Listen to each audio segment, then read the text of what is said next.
probing technique for transvenous embolization of corticocavernous fistula using topographic landmarks. A 73 years old lady presented with 6 months history of redness of her left eye and 2 months history of redness of her right eye, double vision and retroorbital headache. Her neurological examination revealed right-sided lateral rectus palsy and bilateral conjunctival congestion.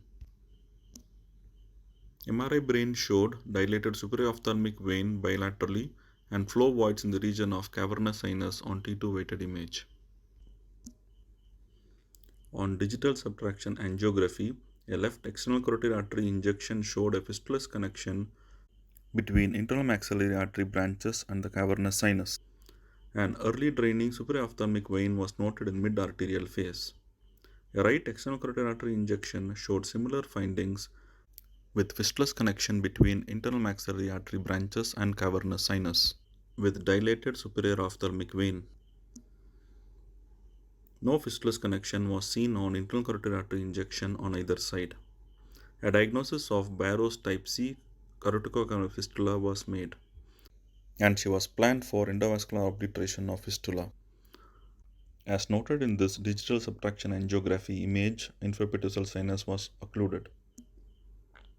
Transvenous approach for embolization of corticocavernous fistula was planned, with potential routes for this being inferior petrosalsinus, facial vein and superior ophthalmic vein in order of preference.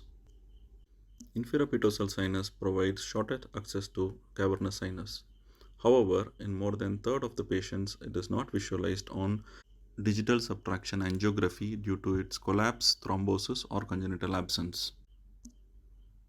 Techniques to cannulate an angiographically invisible inferior petrosalsinus, like in our case, include microcatheter technique and the frontier wire probing technique. We use frontier wire probing technique in our patients. Frontier wire probing technique is a blind probing technique. We use simple topographic landmarks like external auditory meatus and outer table of occipital bone to facilitate safe probing at internal jugular vein inferior petrosalsinus junction. Once inside internal jugular vein, probing is performed sequentially at different levels of external auditory meatus and occipital bone. Since these landmarks correspond to common variations in inferior petrosalsinus internal jugular vein junction, probing here ensures safe navigation of catheter into occluded inferior petrosalsinus.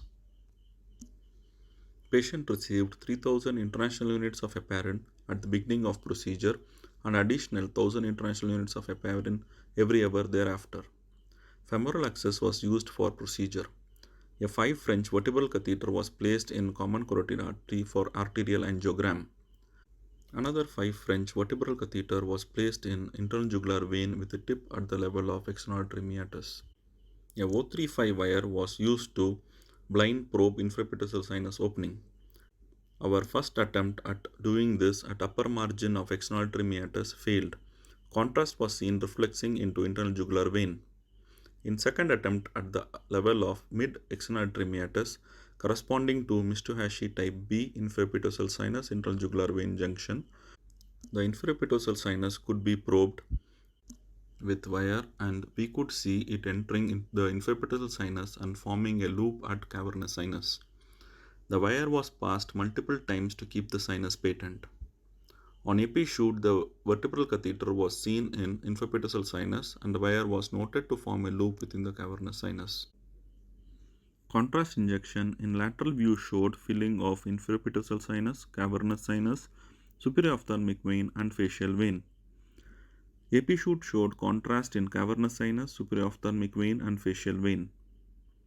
A microcatheter and microwire was used to enter cavernous sinus, following which transvenous embolization was done with liquid embolic agent. Here we can see embolic agent forming a cast in venous pouch and obliterating the fistula. A post-embolization check angiogram with bilateral carotid injection showed complete obliteration of corticocavernous fistula.